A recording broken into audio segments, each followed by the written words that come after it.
لسه مكملين مع بعض في الادجستنج انتريز فور ديفرنس للحاجات اللي اتاجلت. برضه في البريبيد اكسبنس هنتكلم عن المره دي، اتكلمنا مره فاتت على السبلايز، هنتكلم النهارده على الانشورنس.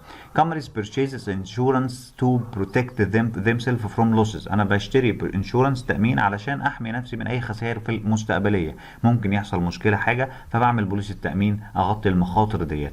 due to fire مثلا حصل حريق، حصل سرقه ثيفت and unforeseen event، ممكن احداث تحصل انا مش عارفها، شغب معين في البلد، فكل ده بأمن عليه. insurance must be paid in advance، لازم ادفع بوليسة التأمين مقدم.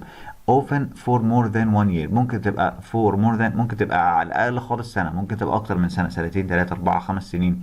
the cost of insurance premiums paid in advance، يبقى أنا بدفع الفلوس بتاعت الانشورنس دي advance is recorded as increase أو debit in assets account. يبقى احنا لما بندفع البوليس التأمين بنسميها assets account، بنسميها ايه؟ prepaid insurance. ليه assets account؟ لأن أنا هستفيد في فترة زمنية مستقبلية.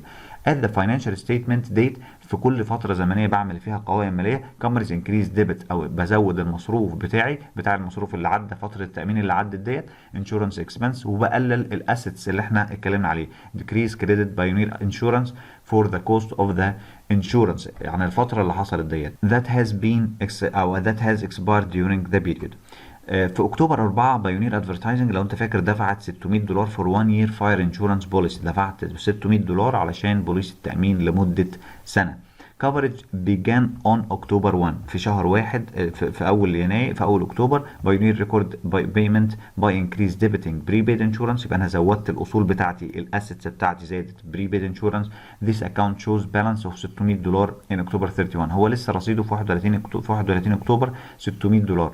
ان ترايل بالانس انشورنس اوف $50، لازم اقسم ال $600 على الشهور عشان اعرف ان في عدى منهم قد ايه، ففي $50 عدت اللي هم خاصه بشهر اكتوبر. فهنا بوليس التأمين اهي هتتقسم على 12 شهر، اكتوبر ونوفمبر وديسمبر لحد سبتمبر، كل شهر ب 500 اللي هو 1 يير. فانا كل شهر هعترف هقلل الاصل ب 50 وازود المصروف ب 50.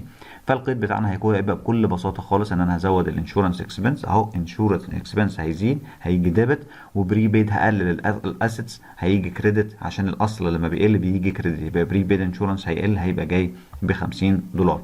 وهيظهر عندنا البريبيد انشورنس بدل ما هو كان 600 بس، لا هيجي مره 600 في الديبت، وفي الكريدت هيجي ب 50، وهيبقى رصيده 550 في اخر شهر اكتوبر. يبقى ده الرصيد الصحيح اللي هو بيعبر عن رصيد لمده 11 شهر قدام.